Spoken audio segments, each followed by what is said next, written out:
Olá pessoal, muito bom tê-los aqui conosco em mais essa edição do Chácara Talk. Para você que talvez não conheça a nossa iniciativa, essa é uma proposta da comunidade presbiteriana Chácara Primavera, na qual nós procuramos sempre na segunda-feira, seguida a um domingo onde nós tivemos uma reflexão nos nossos encontros comunitários, nós reunimos um grupo de pastores para conversarmos um pouco mais sobre o tema, a elucidar dúvidas, acrescentar elementos que não foram colocados no momento da reflexão, com a finalidade de oferecer para você um aprofundamento acerca do tema e também equipar os nossos líderes de grupos pequenos que vão estar conduzindo as discussões que acontecem ao longo da semana em inúmeros grupos pequenos que nós temos na nossa cidade, na nossa região e também alguns grupos que funcionam de maneira virtual. Hoje nós vamos estar aqui conversando sobre o tema ditadura dos filhos. Relacionado a esse tema, nós falamos sobre a ausência de limites na formação dos filhos e também sobre a disciplina na formação dos filhos. Eu tenho aqui comigo o pastor Rômulo, que esteve também conduzindo a reflexão no nosso campo Barão. Tudo bem contigo, Rômulo? Graças a Deus, meu amigo. Sempre privilégio estar com vocês aqui. Oi, Paulo. Legal. E como o Rômulo já disse, o Paulo também está com a gente de forma virtual. Paulo, muito bom ter você aí com a gente também, viu?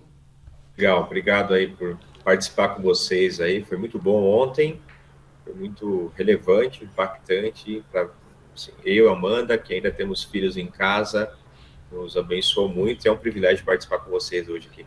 Legal. Então, deixa eu começar esse bate-papo perguntando para vocês, assim, de tudo quanto foi dito ao longo da reflexão desse último domingo. O que para vocês, pessoalmente, se destacou? O que foi mais significativo, que fez com que vocês considerassem, ponderassem? Qual foi o ponto alto para vocês, na opinião de vocês? Bem, pode. Legal. Para mim, acho que conversando ontem com a Amanda, né, nós conversamos bastante sobre a mensagem, um assunto que nós gostamos muito de falar, e eu acho que algo que nos chamou a atenção foi a importância de perceber como, de fato, as telas e a falta de limites, de cuidados, são extremamente perigosos, né? A gente não tem dado a devida atenção para essa geração que tem sido entregue, né, a esse mundo virtual, e como esse mundo virtual tem realmente assim destruído vidas, destruído famílias. Então isso foi um ponto que nos chamou muita atenção, né? O livro, né, A Geração Ansiosa, do Jonathan Haidt, que você indicou, é uma obra que a gente tem recomendado aqui também para os professores do seminário, para os alunos do seminário, porque a maioria deles trabalham com adolescentes, né? Então, apesar de a gente já saber, você trouxe novos fatos, novos casos, e dia a dia continuam acontecendo casos de adolescentes, ou tirando a própria vida, ou tirando a vida de outros, tudo isso em decorrência a essa falta de limites e esse excesso, né, dessa vida virtual que eles têm vivido. Isso foi uma questão que nos chamou muita atenção. E se você me permite, Ricardo, uma outra coisa que nos chamou muita atenção foi a sua definição e a sua explicação sobre a disciplina, né? Que disciplina é muito mais amplo do que simplesmente aquela pontinha do iceberg onde você tem uma conversa mais dura com o seu filho, de correção, né? A disciplina envolve muito mais do que isso. A disciplina envolve o tempo, a afetividade, o envolvimento. Então, relembrar esses princípios foram muito importantes para nós e nos abençoaram muito. Legal. Rômulo, o que se destacou para você? Então, Ricardo, eu destaco essa questão da reconfiguração da infância. É algo muito, muito legal na história, as crianças brincando. E a gente aprende com elas, e como diz Eugene Peterson, né? Elas são grandes professores para nos ensinar a orar e brincar. E orar e brincar são as melhores coisas da vida, segundo o nosso amigo Eugene Peterson. E nesse estudo do Jonathan, do professor Jonathan, ele fala que essa reconfiguração da infância acontece nessa redução das brincadeiras livres e ao ar livre, aumento da exposição às telas e redes sociais e crianças supervisionadas demais no mundo real, mas sem proteção no mundo digital, né? E algo que me chamou muita atenção, e eu gostaria de lembrar até algo que a gente citou naquela série sobre essa vida apressada que a gente vive. O Mark Comer, ele lembra de uma pesquisa que também sai na CNN, falando da dificuldade de concentração. Em 2000, as pessoas ficavam 12 segundos, era a capacidade de concentração. Em 2013, essa pesquisa, aí no livro do Mark Comer, ele fala que reduziu para 8 segundos. E a capacidade de um peixinho dourado é de 9 segundos. Então, como que está afetando as pessoas e principalmente as nossas crianças essa hiperconectividade digital?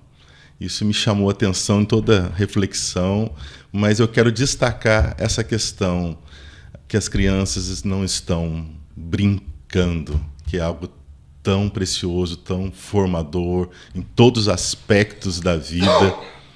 E muitas vezes nós estamos embaraçando as nossas crianças por não criar esse ambiente tão saudável que é da brincadeira. Legal. Eu queria destacar que esse ponto que o Paulo anteriormente levantou sobre o perigo das telas, eu não sei quantos de vocês tiveram oportunidade, mas eu queria recomendar a todos aqueles que estão nos ouvindo aqui no podcast. Ontem, durante a reflexão, eu fiz menção da entrevista completa do Jonathan Haidt na CNN. Você encontra isso no YouTube.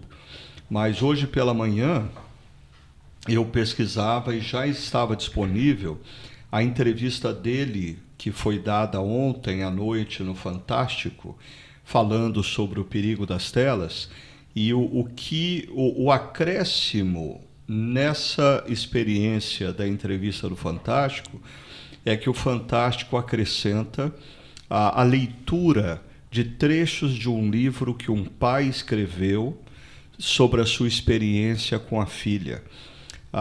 Que a filha, ele encontra a filha numa madrugada, sangrando profundamente. Ela tinha passado por um processo de automutilação e dizendo: pai, eu surtei, eu preciso de ajuda.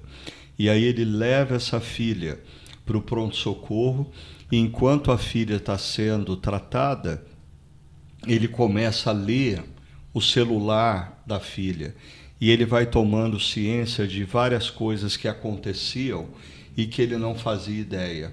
E aí em algum momento do relato desse pai, ele diz que é completamente inconcebível esse padrão de hoje, de que nós precisamos respeitar a privacidade dos nossos filhos e os pais não devem ter acesso às redes sociais e aos celulares deles. Ele disse: nós precisamos resgatar a nossa função como pai e nós precisamos ousar tomar conhecimento do que está acontecendo na vida dos nossos filhos.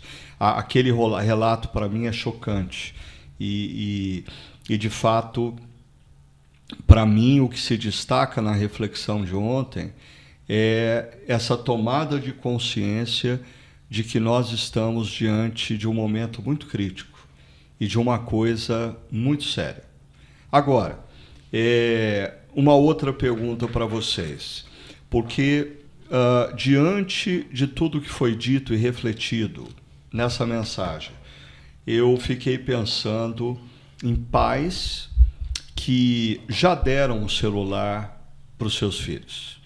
O Jonathan Haidt recomenda que nenhuma criança tenha celular antes dos 14 e não esteja em redes sociais antes dos 16. E eu fico pensando, o pai que já fez essa besteira, ele deu o celular, que o filho ou a filha já estão nas redes sociais antes desse período. A pergunta é, como reverter esse processo? Quais as dicas que vocês dariam a esses pais de como reverter esse processo? Se é que existe como reverter. Bem, eu creio que pode ser uma grande oportunidade para esses pais ensinarem princípios bíblicos, postura cristã, ensinar com um exemplo. E um bom exemplo é dizer, meu filho, eu me equivoquei, eu não fui sábio, é pedir perdão, é olhar nos olhos, é ser humilde e falar, vamos tentar de novo, vamos recomeçar esse processo, porque tudo que nós temos entendido, aprendido, esse envolvimento, essa dedicação às redes sociais está machucando, está ferindo muita gente. Então, eu creio que é uma grande oportunidade para que esse pai, para que essa mãe possa olhar nos olhinhos do seu filho, pedir perdão e ensinar que na vida a gente pode recomeçar sempre e fazer do jeito de Deus. E eu creio que precisa ter coragem também. Ontem nós conversamos sobre o não, que é tão difícil. A gente parece que não quer que nossos filhos amadureçam, a gente não quer que eles sofram. E esse não querer que eles sofram, a gente está prejudicando grandemente a vida dos nossos filhos. Não falar não, e parece que a gente fica cansado, porque não tem que explicar por que a gente está falando o não. E nós não podemos ter essa preguiça relacional de ter esse tempo com o filho e explicar o porquê do não, segundo a sabedoria da palavra de Deus. Eu acho interessante, Rômulo, você iniciar a sugestão sugerindo que os pais sejam humildes e peçam perdão aos filhos porque eles erraram, né? Eu achei muito interessante isso. De fato, eu creio que esse pode ser um bom começo da conversa. Meu filho, minha filha, eu não tinha consciência, mas eu errei, e hoje eu tenho consciência de que eu coloquei você num ambiente nocivo a você, nocivo às suas emoções, nocivo à sua vida, e nós vamos tomar uma decisão diferente acerca disso, né? Então, começar pela humildade em pedir perdão para os filhos pelo erro na decisão em relação a eles. Paulo, e você, o que diria a esses pais? Assim, primeiro que concordo também 100% com o Rômulo, acho que esse é o caminho. Eu entendo também que seria importante os pais terem aquela noção que vocês citaram também ontem, né, de que eles precisam amar mais os filhos, porque a nossa tendência, pelo nosso próprio egoísmo, é muitas vezes, sem perceber, nos amar mais. Que sentido? Eu quero tanto que o meu filho me ame, que ele goste de mim, que eu vou fazer tudo o que ele quer. Eu não quero que ele se entristeça comigo. Mas parte da criação de filhos envolve a frustração. Se frustrar não vai tirar, né, o amor que ele tem por você. No máximo vai ficar um pouco irritado, um pouquinho bravo, mas se frustrar faz bem. A vida, se a gente não deixar os nossos filhos se frustrar, eles vão se frustrar com a própria vida. Então, eu vejo que muitos pais, pelo medo do incômodo, como vocês colocaram, não querem falar não para os filhos. Às vezes é porque não querem ser incomodados, às vezes é porque não querem ser menos amados, né? Se meu filho vai me amar mais ou menos, isso não compete a mim. Eu preciso amá-lo. E vocês leram Provérbios que diz que o pai que ama disciplina o filho. E disciplinar envolve colocar limites, a demonstrar amor no sentido de tipo, não vou fazer isso porque eu te amo. Então, por exemplo, se eu sei que o fogo é perigoso, eu não vou deixar meu filho pôr a mão no fogo. Mas se eu sei que o celular é perigoso, por que eu vou deixar meu filho com o celular entregue a si mesmo? Então, por amor ao meu filho, eu vou colocar limites nele. Acho que isso é uma questão importante também, né? A gente não ter medo da rejeição dos filhos. E assim, muitos deles, a tendência, inclusive, se o pai chegar e falar, olha, eu vou tirar, você é muito novo, e essa é uma discussão que nós estamos tendo aqui em casa, tá? Não vai mais jogar joguinho no celular, acabou. A gente sabe e a gente já percebe que o nosso filho mais novo, ele vai ficar desesperado, porque nos momentos livres, a gente já deixou ele começar a jogar joguinhos no celular. Não é o dia inteiro, mas de vez em quando a gente permite. E não é bom que isso nem aconteça. Então então eu vou tirar esse joguinho dele, mas talvez ele já esteja viciado. E como que um viciado reage quando você tira a droga dele? Ele não vai ser fácil. No começo não vai ser fácil, mas é possível ele se livrar do vício. Então, acho que a paciência também, e lidar com as consequências dos nossos erros. Eu tentei tirar, mas não deu certo. Ele ficou muito bravo, você tentou tirar em 2 horas. Em 2 horas ele maiou a porta, você já ficou desesperado e devolveu. Então, é persistir. Acho que a persistência é importante. E, por fim, mas não menos importante, eu acho que nós, como adultos, também repensarmos o nosso uso do celular. Eu tirar do meu filho, como o Rômulo bem disse, olha, filho, perdão, eu deixei você ficar segurando e se entregar ao celular, e isso causa malefícios para você, mas tem causado para nós também. Vamos fazer alguns combinados aqui em casa, na refeição ninguém vai olhar, na hora que eu estiver com vocês eu não vou olhar, vamos fazer uma noite de jogos em família sem celular. Eu acho que é importante nós, como adultos, também darmos o exemplo nesse sentido e pararmos de usar ou usarmos o mínimo possível os nossos celulares dentro de casa. Concordo com você, Paulo, concordo plenamente. E acrescentando aí ao que você disse, o próprio Jonathan Haidt, em uma das entrevistas, ele diz que a irritabilidade e a agressividade são sintomas da dependência. Então ele diz, quando você decidir tirar o celular do seu filho, ou dizer para ele, você não vai mais jogar videogame, a irritabilidade, a agressividade são características típicas da dependência. Agora, também ouvindo acerca do relato daquele pai que a filha estava envolvida na automutilação, ele é muito bonito ver o relato dele. 3 semanas depois que a sua filha já estava fora das redes sociais e sem contato com o celular, porque ele diz que uma coisa que não acontecia há muitos anos, ele voltou a ouvir, ela chamando o pai de paizinho, e ela pedindo para ele que se no próximo sábado eles poderiam andar de barco, e ela queria fazer isso sozinha com ele, só ela e ele. Ou seja, é a sinalização da criança, do adolescente, resgatando a afetividade, resgatando o desejo pela intimidade. Mas sempre ele alerta para o fato de que no momento inicial o que a gente vai perceber é um alto grau de irritabilidade e agressividade. Até eu recebi de uma pessoa da nossa comunidade uma notícia, né? Ontem, depois dos encontros, as pessoas começaram a conectar os pontos, né? E o título da notícia é 3 filhas tentam matar a mãe, parece comédia, né? Após ela desligar o Wi-Fi da casa.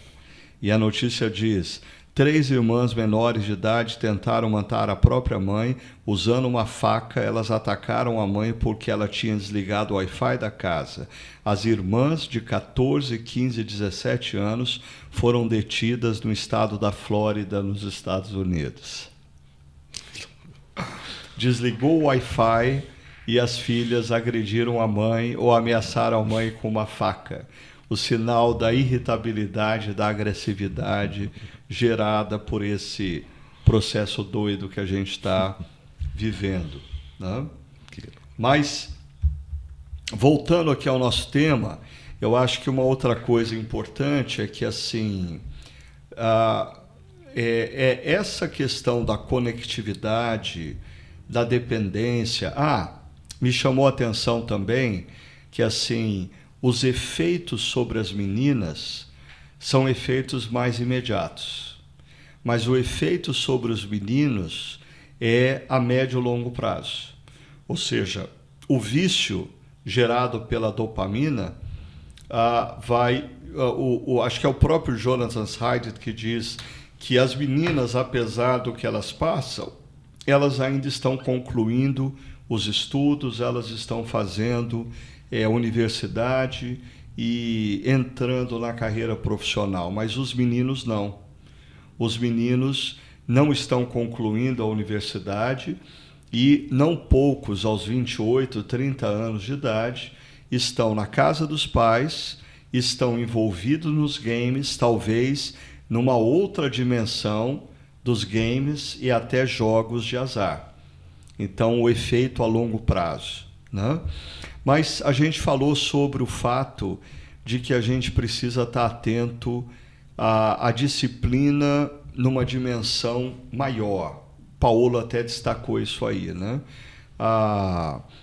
Porque às vezes a gente acha que a disciplina é para o filho, e lendo Deuteronômio 6, me veio a consciência de que a disciplina primeiro é para os pais.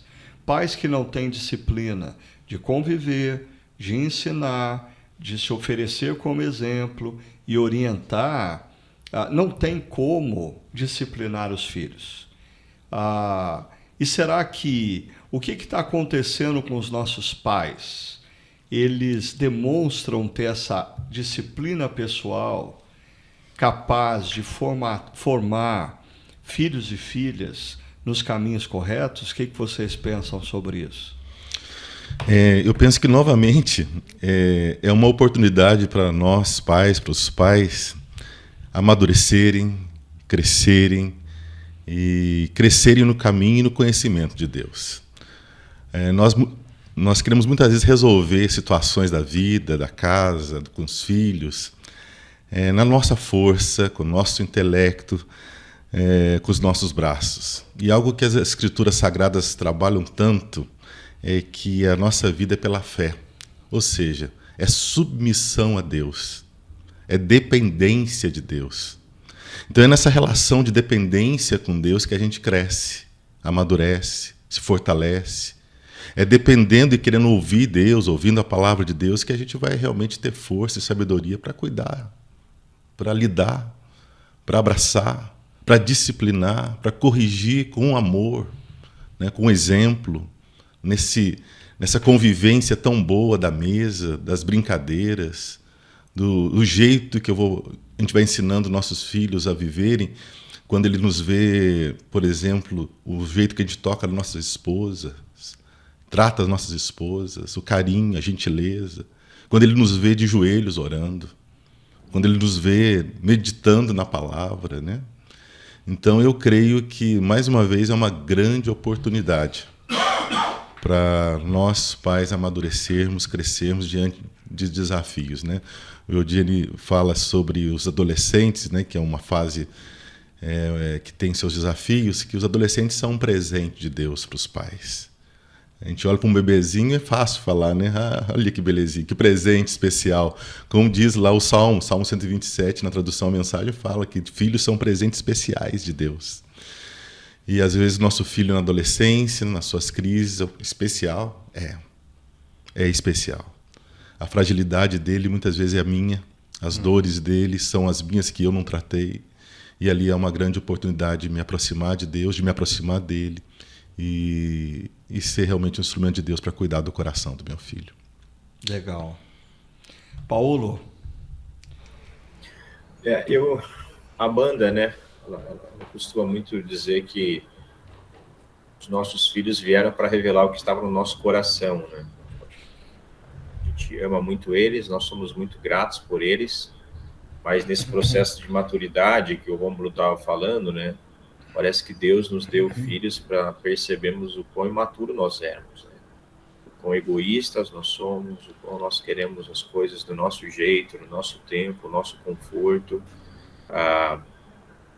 a nossa, né, imagem, a reputação diante das pessoas, né? A criança fez birra, bom, às vezes é só porque é uma criança, né? Às vezes não é porque é um pecado, mas eu já fico envergonhado por causa da minha reputação. Então, eu concordo com ela nesse sentido, né? Nós, pais, nos esquecemos que os filhos foram nos dados por Deus como herança que pertence a Ele e estamos preparando para devolver para Ele. E nesse meio tempo, nós estamos sendo ainda preparados, né? Então, nós, muitas vezes, não temos disciplina. Por isso, não disciplinamos nossos filhos. Nós não temos o hábito de ter prazer na leitura da Escritura. Por isso, a gente não ensina eles a terem esse hábito. Nós não temos o prazer e o hábito de conviver prioritariamente em comunidade. Por isso, se eles querem ficar vivendo numa redoma virtual, que bom, eles encontraram o gueto deles ali. Então, nós, muitas vezes, não queremos ser bons exemplos. Nós queremos que as pessoas, queremos ver de aparência, de máscaras, né? Que as pessoas nos vejam, mas eu não me importo com o que a minha esposa pensa de mim, meu marido pensa de mim, meus filhos pensam de mim. Me importo com o que o meu colega de trabalho pensa de mim. Uhum. Então, nós esquecemos, né, e que Deus nos chama a viver uma vida autêntica diante dele. Por isso que eu concordo plenamente com essa questão, né, de que nós precisamos ser disciplinados, né, conviver, querer conviver com eles, querer ensinar a eles, ensinar a trabalho. Eu vejo que nós vemos uma geração que cria filhos, né? Criar, a gente cria um animal.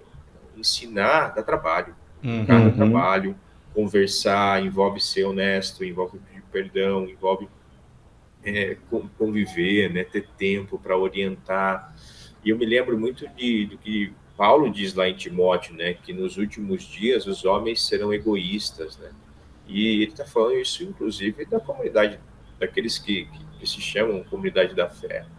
E o egoísmo, ele não é visto só quando eu não quero contribuir financeiramente. O egoísmo é visto quando eu prefiro ficar no meu celular e não dar atenção para o meu filho. Eu quero ficar vendo sobre algo que me dá prazer e não quero conversar com a minha esposa. Isso é egoísmo. Quando eu quero ficar vendo a vida das minhas amigas e esqueço de conversar com a minha filha sobre como tem sido a escola dela. Não me interesso pela minha filha, me interesso pela vida dos outros. Então, eu vejo que nós vivemos essa geração, infelizmente, né, que é muito focada, né, em si, né, a geração do selfie, e que não consegue olhar para fora. E esse olhar para fora é olhar, inclusive, para o próprio filho. Às vezes eu uso o filho para minha reputação, para que as pessoas gostem mais de mim, né, para que eu tenha mais seguidores, e não para que eu demonstre amor, graça para ele. E Paulo, aproveitando o que você está trazendo para a gente, o Pablos Marcellus, deve ser o nome artístico do Pablo, creio eu, não sei, mas ele mandou uma pergunta aqui para a gente, dizendo que na reflexão foi muito falado acerca dos pais, no plural, mas qual tem sido ou não o papel do pai? Eu creio que ele está querendo ouvir um pouco mais sobre qual é o papel do pai na formação dos filhos e filhas. Boa pergunta. O próprio texto ali, né, de Efésios capítulo 6, ele começa falando sobre pais, na ideia de pai e mãe, mas ele termina falando pais, e ali a ideia de paternidade masculina. Não irritem os vossos filhos, mas criem neles na disciplina e admoestação do Senhor, né, ou na disciplina e conselhos do Senhor. Então, ali em Efésios capítulo 6, o que Deus traz para nós é que a responsabilidade final é do pai. Essa é a ideia da autoridade do homem. A autoridade é a responsabilidade maior dentro do lar é do marido, é do pai. Então, é óbvio que, infelizmente, nem todas as famílias elas funcionam deste modo, e às vezes nem por opção da mulher, do próprio homem, que acaba abandonando, né? E a mulher acaba tendo que se desdobrar, assumiram funções que no fim nem seriam delas. Deus dá graça, Deus sustenta e abençoa. Mas os homens que estão dentro de casa, muitos deles estão presentes, mas ausentes, né? Presentes fisicamente, mas ausentes emocionalmente. Então, acabam deixando tudo para a esposa, e eles se interessam em pagar as contas e saber da nota da criança na escola. Mas eu vejo que os filhos precisam muito da figura paterna, tanto quanto da figura materna. Os homens precisam ensinar as meninas sobre o que é respeito, o que é dignidade, como elas devem ser tratadas. Então, se você tem uma filha, o homem ele ensina a sua filha o tipo de homem com que ela vai querer se relacionar, para o bem ou para o mal. Se você é um cara que é um mau exemplo, um cara que não trata bem a tua esposa, a tua filha vai aprender, às vezes, o tipo de homem com que ela não vai querer se relacionar, o que é uma pena, né, você ser um mau exemplo. Então, você pode ser um bom exemplo para ela, ensinando o tipo de homem que ela deve buscar, respeitar, valorizar, e para os seus filhos meninos também, né, o que é prazer, como ele ajuda, né, como ele participa da vida do lar, como ele lida, né, com todas as áreas da vida, com a ira, com a preguiça, com o cansaço. Então eu vejo que, infelizmente, muitos homens acabam concordando com aquela falácia de que o meu papel é pagar as contas da casa, ainda hoje, o que é uma pena. O duro que hoje em dia tem aqueles que nem isso fazem, né? Nem pagar a conta da casa. A esposa precisa levantar os recursos financeiros profissionalmente e assumir o cuidado dos filhos, o que é um absurdo. A gente precisa resgatar o padrão bíblico e resgatar o papel sacerdotal do homem, da pessoa masculina na responsabilidade do lar, né?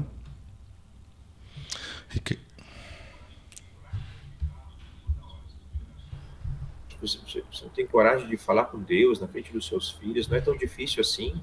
Faça simples, né? Mas assuma esse papel, né, de responsabilidade. Então, para mim, o papel masculino ele é imprescindível, ele é inegociável. Se eu sou um pai, eu preciso assumir a responsabilidade de disciplinar meus filhos. De novo, né, o que é disciplina? É conviver com os meus filhos, é ensinar os meus filhos, é ser um exemplo para eles, é orientá-los, como vocês colocaram ontem. E, se necessário, é corrigi-los.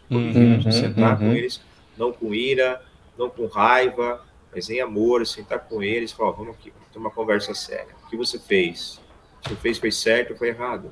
Né? Então, eu entendo que é primordial que a gente assuma a liderança da criação dos nossos filhos. Legal. Ricardo, eu só queria completar essa questão do papel do pai. Eu creio muito que um dos maiores legados que a gente pode deixar para nossos filhos, nós homens, é a maneira que nós amamos a mãe deles. A forma, o carinho que um pai demonstra para o filho, o carinho, o respeito, o amor que ele tem pela sua esposa, pela mãe do seu filho, para mim, e eu creio que isso é algo que a Bíblia nos ensina, né, sobre amar nossas esposas, como Cristo ama a igreja. Isso é essencial na formação dos nossos filhos, do caráter dos nossos filhos, na vida dos nossos filhos. Segunda coisa que eu queria destacar, nós precisamos brincar mais com nossos filhos. O exemplo que você deu ontem, né, do pastor que deixou de escrever um livro que era importante, né? Mas ele entendeu que o mais importante era aquele momento que logo ia passar. O livro ele poderia escrever depois, né? Então, as brincadeiras elas geram memórias, e memórias afetivas, memórias que curam a nossa história e que trazem esperança no futuro, né? E só para completar, eu creio que nós, homens, nós somos os pastores da nossa casa. Eu gosto muito dessa definição pastores e eu penso muito em ser o que é um pastor, e o pastor é aquela pessoa que ora, e aquela pessoa que escuta, e aquela pessoa que orienta. Então, os homens, os pais, eles precisam ser pastores. Quem ora primeiro na minha casa tem que ser eu. Não que a minha esposa não vai orar, mas eu dou o ritmo de oração. Não porque eu sou o pastor, mas porque eu sou um cristão e sou o homem da casa. Eu preciso trazer orientação, eu preciso trazer a palavra de Deus. E eu preciso aprender a ouvir meu filho de verdade. Quantas vezes eu não consegui ouvir o Samuel? Quantas vezes eu não consegui parar para ouvir a minha pequena, que é grande já, né, a Raquel? E como que isso é sério? Como eu luto para poder realmente ouvir, né, e ser pastor, né, pastor da minha casa. Então eu queria destacar essa questão do amor à esposa e de ser pastor da nossa casa. Ok. E é interessante, Rômulo, que nós vivemos num momento histórico onde eu diria que muitos daqueles que hoje precisam exercer o papel como pai não tiveram um bom exemplo de pai. E isso muitas vezes torna a situação mais complexa, né? Nós temos um grande número na nossa própria comunidade de pais de crianças que os seus pais se separaram quando eles ainda eram crianças ou adolescentes, que não tiveram uma relação saudável com o pai. Mas é muito importante, eu creio, de nós lembrarmos que quando nós nos rendemos ao Evangelho, o Evangelho de Cristo resgata a nossa história. E nós não precisamos replicar nas nossas vidas a omissão dos nossos pais, a violência dos nossos pais, os erros dos nossos pais. Isso não significa que nós seremos pais perfeitos, mas isso significa que nós podemos, apesar da nossa herança, buscar o caminho para ser o melhor pai dentro das nossas possibilidades. Essa é uma coisa que é sempre tema recorrente entre eu e Sônia, que temos hoje os filhos já fora do lar, todos eles adultos, caminhando nas suas vidas, e é muito comum, às vezes, nós nos depararmos com situações onde a culpa nos assalta. Puxa vida, por que nós não fizemos assim, ou por que nós não fizemos assado? E aí eu sempre coloco para a Sônia, querida, o importante é nós termos a consciência de que dentro das nossas limitações, dentro do nosso conhecimento, dentro da herança que nós recebemos dos nossos próprios pais, nós procuramos ser os melhores pais que nós poderíamos ser. Ou seja, aqueles que vêm de famílias quebradas, sem exemplo a ser seguido. O Evangelho tem o poder de resgatar a história. E eu queria encorajar, coloque um propósito no coração. Seja, pela graça de Deus, confiando na graça de Deus, o melhor pai que você pode ser. E confie na graça de Deus, né? Agora, a gente está falando de pai, deixa eu mudar de lado e falar não da mãe, mas falar de uma situação também que é muito comum hoje em dia, que são as famílias mosaico, né? E a Raíza, ela manda uma pergunta aqui para a gente, dizendo como eu, como madrasta, posso ajudar o meu marido na educação do meu filho adolescente.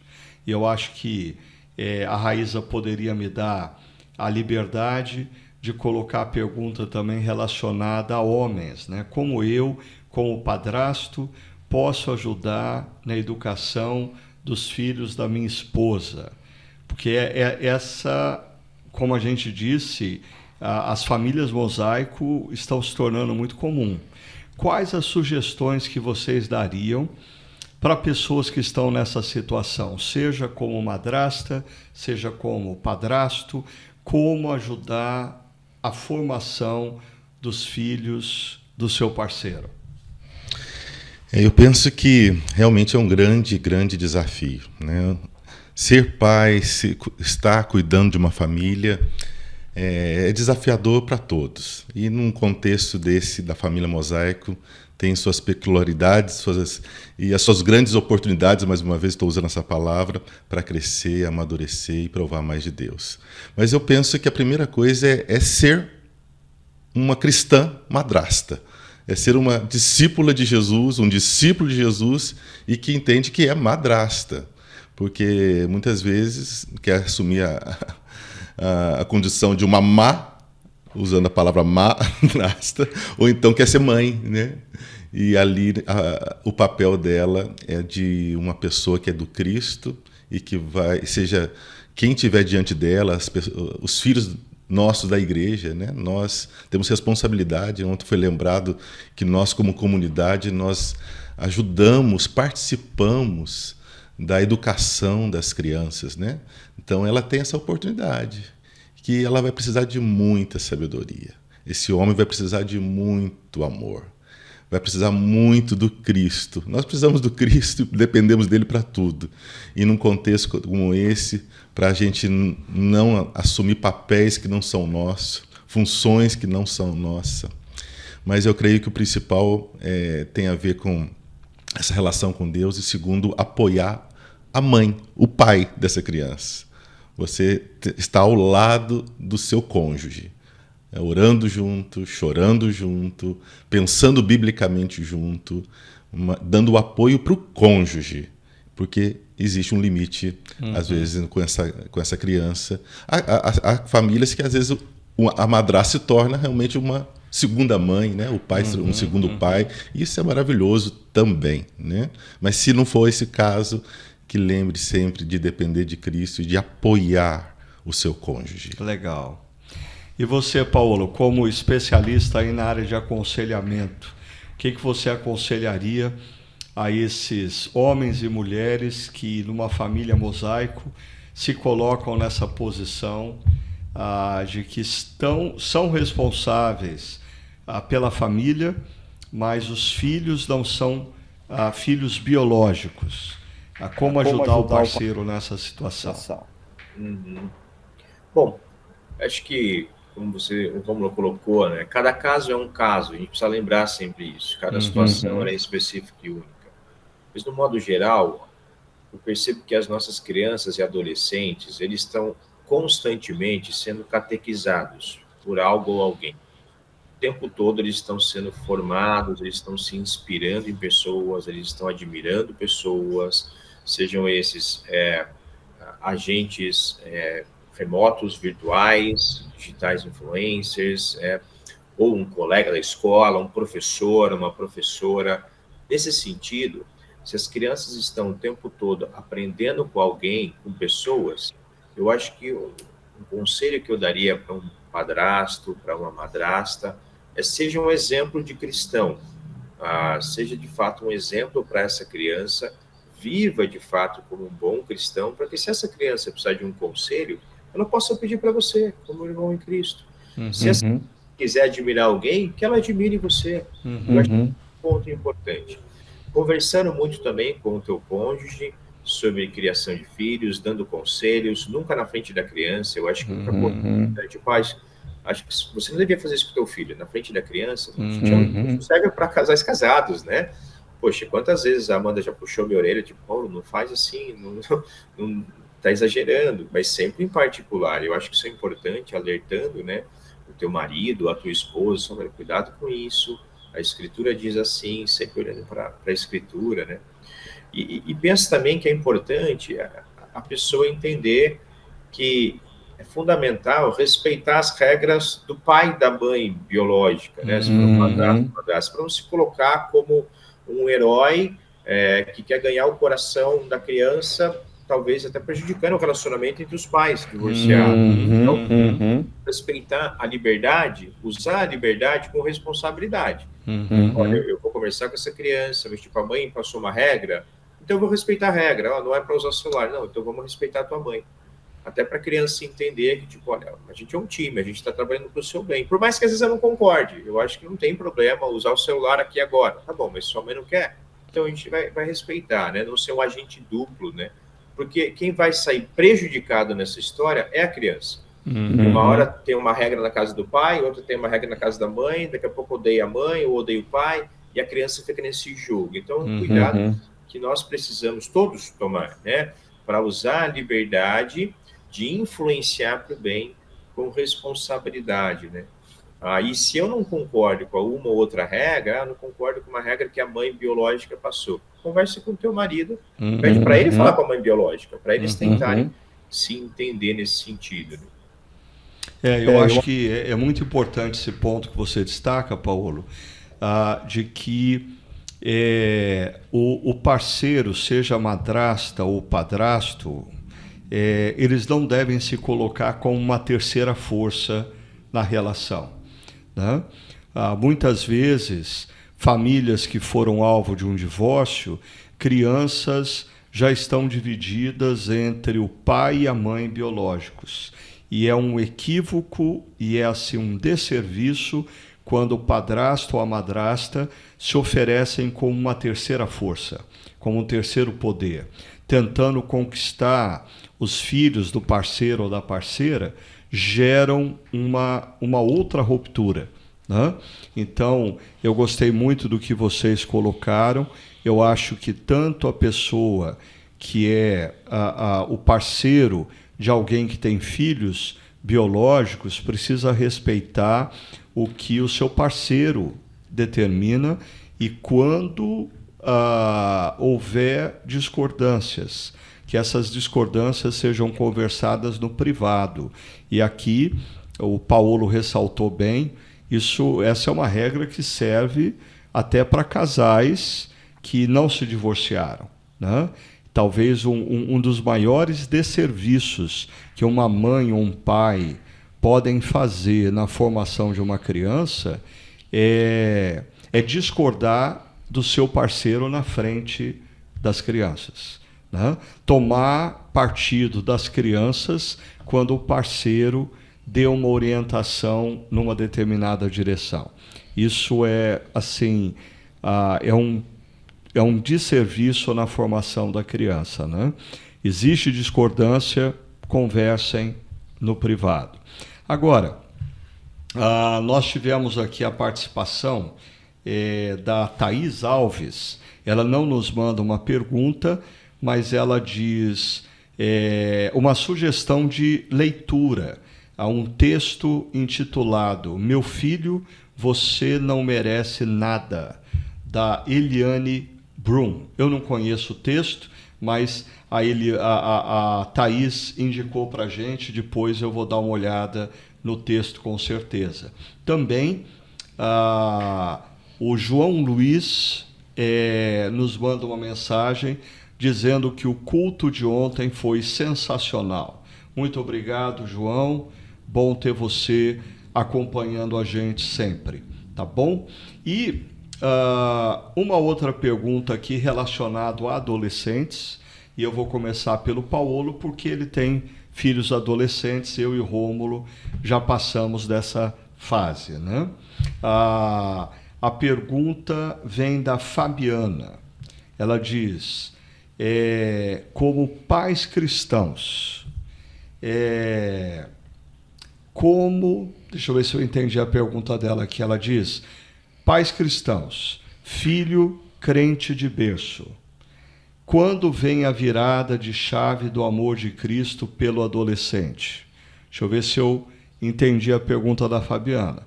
Eu acho que ela está querendo dizer, os filhos foram, desde pequeno, criados na igreja, mas como ela pode perceber ou como ela pode proporcionar uma virada no coração para uma experiência real com Jesus dos seus filhos.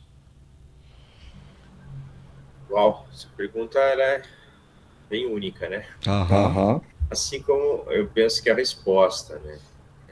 Eu acho que não tem como a gente colocar um formato, né? Tipo, há uma idade em que essa chave vira. A conversão ela é individual, e a consagração também, né? A compreensão da graça. Isso pode acontecer com uma criança, bem como com um adolescente, ou com um adulto. Às vezes ele pode passar a adolescência toda levando um relacionamento meio frio e morno, mas ele finalmente vai se despertar para um compromisso individual e particular com Deus na vida adulta, na fase adulta, né? Agora, eu acho que é possível nós olharmos para os adolescentes encarando eles, se de fato eles cresceram na igreja, se de fato eles dizem que compreendem o Evangelho, então nós podemos olhar para eles com mais seriedade, né? No sentido de, olha, você sabe o que é a verdade, você sabe o que Deus espera de você. Nesse sentido, nós procuramos sempre ter conversas francas com as meninas, né? Nós estamos numa fase onde elas não são, assim, disciplinadas fisicamente, mas nós precisamos, às vezes, ter conversas de intervenção e dizer, olha, você não disse que você entende quem Jesus é, que você teme a Jesus, esse comportamento que você está tendo, essa reação que você está tendo, ele é uma reação que Jesus espera que você tenha, que ele te ensina na palavra, isso é uma demonstração que o Espírito dele está em você. Então, pense um pouquinho, né? Então, a gente pode atribuir aos adolescentes, sim, a maior compromisso, maior responsabilidade, mediante aquilo que eles estão dizendo. Não, eu creio em Jesus, eu temo a Jesus, então você precisa levar o relacionamento com ele a sério. Você tem lido a Bíblia, ou você tem visto mais Reels, né, no seu Instagram. Você passa mais tempo com o TikTok, mas você já fez seu devocional hoje, você já cumpriu as suas responsabilidades. Então, a gente pode, sim, olhar para o adolescente com maior seriedade, né, no sentido de que a própria Escritura diz que muitos heróis da fé foram heróis quando na adolescência. Então, eles não são futuros servos de Deus. No presente, eles já servem a Deus. Então, eles precisam também encarar essa responsabilidade. Aqueles que dizem, né? Aqueles que dizem que creem em Cristo, que temem a Deus. Agora, aquele adolescente que você, como pai e mãe, conversa com ele, ele tipo, não sei. Então, você precisa evangelizá-lo mais, orar mais por ele, tentar aproximá-lo mais. Eu acho que cada caso é um caso, mas eu percebo que com as nossas filhas hoje, as duas dizem que elas creem em Jesus Cristo, que Jesus Cristo é o Senhor da vida delas. É óbvio que eu não vou exigir delas um comportamento de adulto e práticas de adulto, mas as reações, as ações, os pensamentos, os sentimentos, eles podem ser filtrados pelo Evangelho, então. Você crê em Jesus, então você tem a mente de Cristo. Esse seu pensamento, ele é verdadeiro, ele é correto? Você não deveria substituí-lo por outro pensamento? Então, acho que nós podemos olhar para eles com um pouco mais de seriedade, porque às vezes eles esperam isso, né? Você não me leva a sério, então tá bom, então vamos levá-lo a sério. Então, vamos levá-lo a sério, inclusive no quesito de relacionamento com Deus, com relacionamento com a igreja.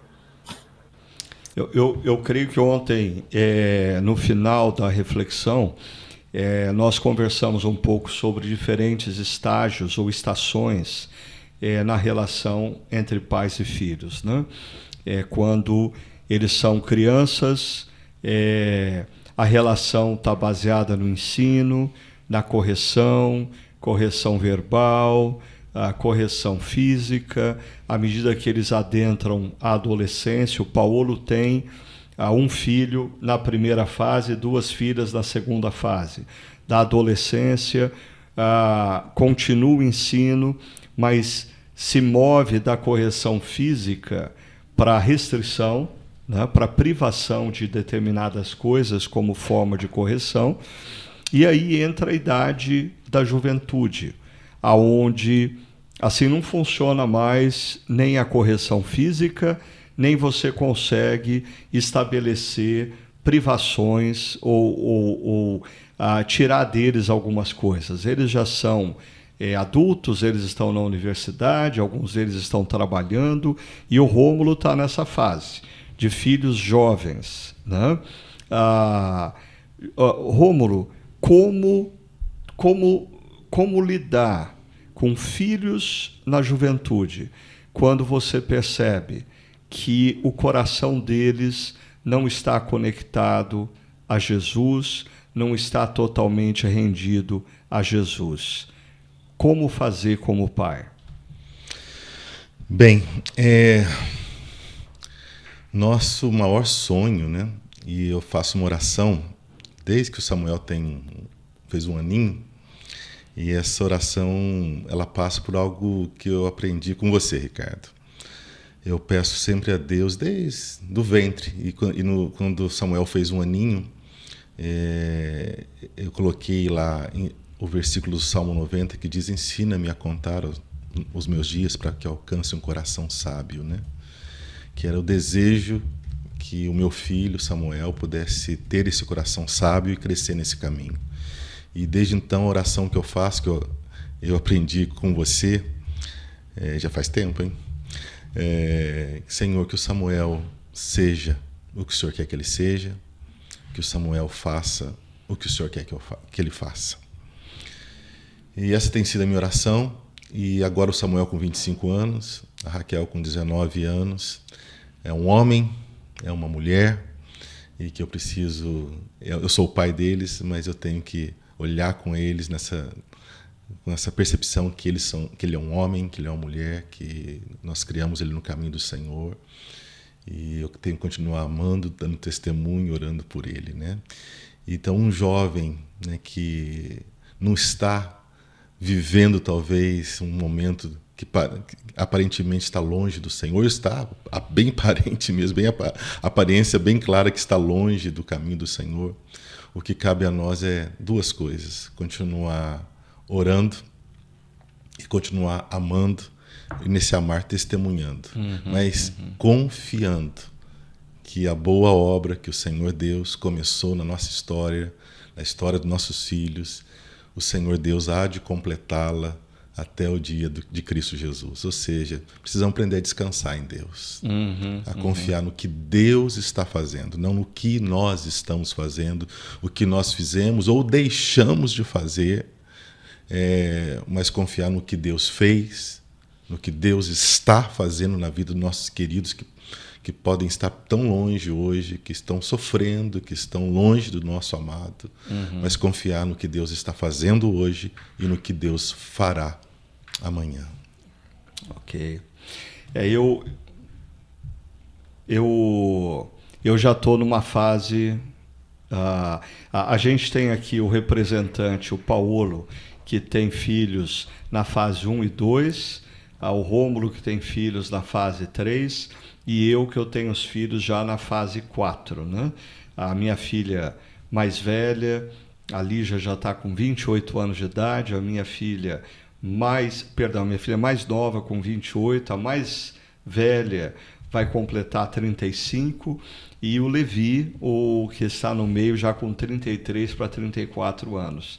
E eu dizia ontem ao nosso grupo, né, quando nós nos deparamos com os filhos adultos, nós, como pais, precisamos aceitar a posição de sermos simplesmente referência para que eles busquem ajuda quando eles entendem que precisam de ajuda, e a oração constante por eles. Às vezes, quando eu vejo pais com crianças pequenas dizendo, está dando muito trabalho, eu sempre digo a eles, olha, você um dia vai sentir inveja, vai sentir saudade desse momento, né? Quando a criança é pequena, ela fez alguma coisa errada, você traz, coloca no seu colo e fala, fica aqui com o papai, resolveu o problema. Quando vai para a adolescência, você tem que iniciar um processo de mais diálogo e de explicação. Quando vai para a juventude, a confiança precisa aumentar. Quando chega a vida adulta, eu ouvi uma frase semana passada de uma mãe que dizia, hoje eu sou feliz ao saber que eles estão bem. Ou seja, eles se foram, mas eles estão bem. Essa é a felicidade, né? Bom, o papo tá bom, mas nós estamos completando aqui 1 hora de bate-papo, e eu queria pedir para o Paulo, depois o Rômulo, darem uma palavra final às pessoas que estão nos assistindo sobre esse tema relacionado à crise que nós vivemos, a ditadura dos filhos, a ausência dos limites e a disciplina na formação dos filhos e filhas. Paulo, qual seria a sua última palavra? Legal, Ricardo. Eu acho que em relação a nós pais, é importante nós lembrarmos que não existe, como vocês já falaram, pais perfeitos. Não existem famílias perfeitas. O que existe é um Deus perfeito que, apesar das nossas imperfeições, ministra graça sobre nós e nossos filhos. Então, pais, a gente precisa depender cada dia mais de Deus, clamar cada vez mais pelo apoio dele e também tentar fazer as coisas do jeito dele. há princípios na palavra de Deus sobre criação de filhos.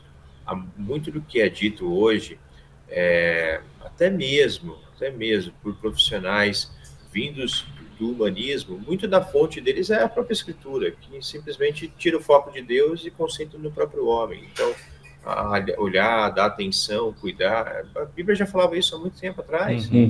Então, se nós praticarmos o que Deus disse, a tendência é que nós venhamos acolher o que Deus disse também, né? Então, nós pais precisamos olhar para nós mesmos, para as nossas imperfeições, e reconhecer, entregá-las a Deus e clamar por ajuda a Deus. Aos filhos, eu acho que é importante também, os adolescentes, crianças, aprenderem aquilo que você colocou ontem, né? O filho sábio ouve o conselho do seu pai, né? O primeiro versículo que as crianças decoraram em casa foi Provérbios 13, que você citou. O filho sábio ouve o conselho. E até hoje as nossas conversas giram em torno disso. Olha, a sua atitude é sábia, a sua atitude é tola, você quer seguir pelo caminho da sabedoria ou da tolice, né? Então, eles têm a opção de decidir o caminho que eles querem seguir também. Eles aprendem, né? Vocês adolescentes são muito espertos, e as crianças também. Então, eu acho que é lembrar isso, né? E agir como um time nesse sentido. De, olha, eu vou olhar mais para o meu filho, eu vou ser mais sincero com ele, eu vou investir tempo com ele, eu vou dar risada com ele, eu vou me interessar pela vida dele.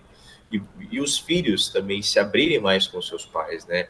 A falarem a verdade para os pais. Eu acho que é importante os pais, se o filho vem, às vezes, pai, eu ouvi um coleguinha falando tal coisa, o que é isso? Ficar desesperado, meu Deus, nunca mais fale isso. Já assusta seu filho. Então, quantas vezes meus filhos chegaram falando, pai, eu ouvi tal coisa, às vezes era um palavrão, às vezes era uma coisa extremamente imoral, e até meio assusta, mas tipo, tem que tratar com naturalidade. Filho, onde você ouviu isso? Interessante, que contexto? Poxa, não, filho, isso aqui significa tal e tal coisa. Então, se eles veem que você não vai rejeitar, quando eles chegam com algum assunto, eles não vão ter medo de falar nada. Então, acho que é construir esse ambiente, né? Pais precisam ser mais sinceros, às vezes, com os filhos. Eu vejo aqui no seminário, quantos alunos a gente acompanha, que às vezes chegam e dizem assim, poxa, eu queria ter abertura com os meus pais. Eles querem falar, mas às vezes o pai e a mãe já criou um bloqueio, ele não quer falar comigo, ele não sabe se comunicar, eu não sei entender. Então, tente, se esforce, filho, tenta de outro jeito, vamos com calma conversar, né? E eu acho que nós precisamos olhar mais uns para os outros e o pai dizer, como Salomão dizia, meu filho, escuta o que eu tenho para te dizer, meu filho, me dá o teu coração, filho, confia em mim. Nós perdemos até a prática de olhar para os nossos filhos e pedir para que eles nos ouçam, né? Então, não desista de pastorear o teu filho, mãe, pai, não desista de tentar conversar com ele, de tentar ser um exemplo para ele, de tentar orientá-lo. E filhos, também não desistam dos seus pais. Procurem eles, tentem de novo conversar com eles, digam para eles, pai, mãe, eu quero que você me ajude, eu quero que você me aconselhe, mas às vezes você é muito bravo, às vezes você fala demais, me escuta um pouco mais, fala um pouco menos, me escuta um pouco mais. Então você pode tentar ajudar os seus pais também, né? Te entender com um pouco mais de paciência. Sim. Rômulo, sua vez. Bem, eu creio que nós precisamos, e nós temos aí uma oportunidade de amar o nosso Deus acima de todas as coisas. Jesus, ele diz lá em Mateus 10:37, quem ama seu pai e sua mãe mais do que a mim, não é digno de mim. Quem ama seu filho ou sua filha mais do que a mim, não é digno de mim. Jesus disse, quem me ama guarda os meus mandamentos, né? E nós fomos ontem assim abençoados com muitos mandamentos. Então que nós, pais, possamos amar o nosso Deus, não fazer dos nossos filhos os nossos deuses, o sucesso do nosso lar um Deus, mas o nosso amor por Deus, nosso amor por Jesus, ser realmente que ocupe o primeiro lugar da nossa vida e nós amarmos a Deus acima de tudo realmente, né? E eu creio também que algo muito importante é entender que fazer parte de uma igreja cristã, uma igreja local, é algo transformador, é algo orientador, é algo que traz vida, traz esperança para a família da gente. Nós lemos as Escrituras e cremos que nós que somos seguidores de Jesus, nós que amamos Jesus e cremos no Evangelho de Jesus, nós somos novas criaturas. Nós temos um jeito novo. Nós recebemos o Espírito Santo de Deus que está nos ensinando, nos moldando, nos capacitando a viver e a ser pai, e a ser mãe, e a ser filho, né? Aos 17 anos, quando Jesus me encontra, a minha casa toda, ninguém professava Jesus. Tinha muitas lutas e dificuldades na minha casa, na minha família. O meu pai era um daqueles que falava assim, olha, faz o que eu falo, mas não faz o que eu faço. E meu pai depois ele foi sendo tocado por Jesus, né? E Jesus foi me levantando para contar as histórias do reino para ele, para minha mãe, para meus irmãos, para as minhas sobrinhas. E pela graça, toda a minha família se rendeu a Jesus. Mas foi aquele convívio com a igreja, com o Evangelho, que trouxe essa nova vida para o Rômulo, para aquele jovem. E aquele jovem fortalecido no convívio da família da fé, recebendo a palavra de Deus, provando do amor de Deus e amando a Deus. Eu comecei a contar as histórias, a viver uma nova história, e a minha família toda foi restaurada por Jesus. Então, pai que está me ouvindo, mãe que está me ouvindo, ame o Senhor, ame a palavra do Senhor, ame a igreja do Senhor. A igreja, a nossa igreja, a igreja de Jesus, é um ambiente de cura, de renovo, de transformação, do poder de Deus para transformar, restaurar, para redimir as nossas histórias, né? Então, que privilégio é fazer parte da igreja de Jesus Cristo. Legal. Eu queria só encerrar dizendo para vocês que estão nos acompanhando que a nossa série Elefante na Sala tem continuidade no próximo final de semana.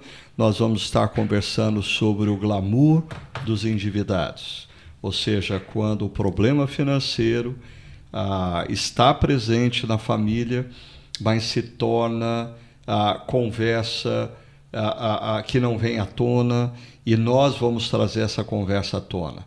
O número de famílias endividadas e o quanto isso tem desgastado relacionamentos, o quanto isso tem prejudicado famílias, e qual o caminho de Deus para a restauração da vida financeira de um casal, de uma família, e o que nós podemos fazer a partir da sabedoria bíblica. Não perca, então, esteja conosco no próximo domingo, às 9 horas da manhã, no Espaço Barão, ou no Espaço Paineiras, às 9, às 11 ou às 19 horas.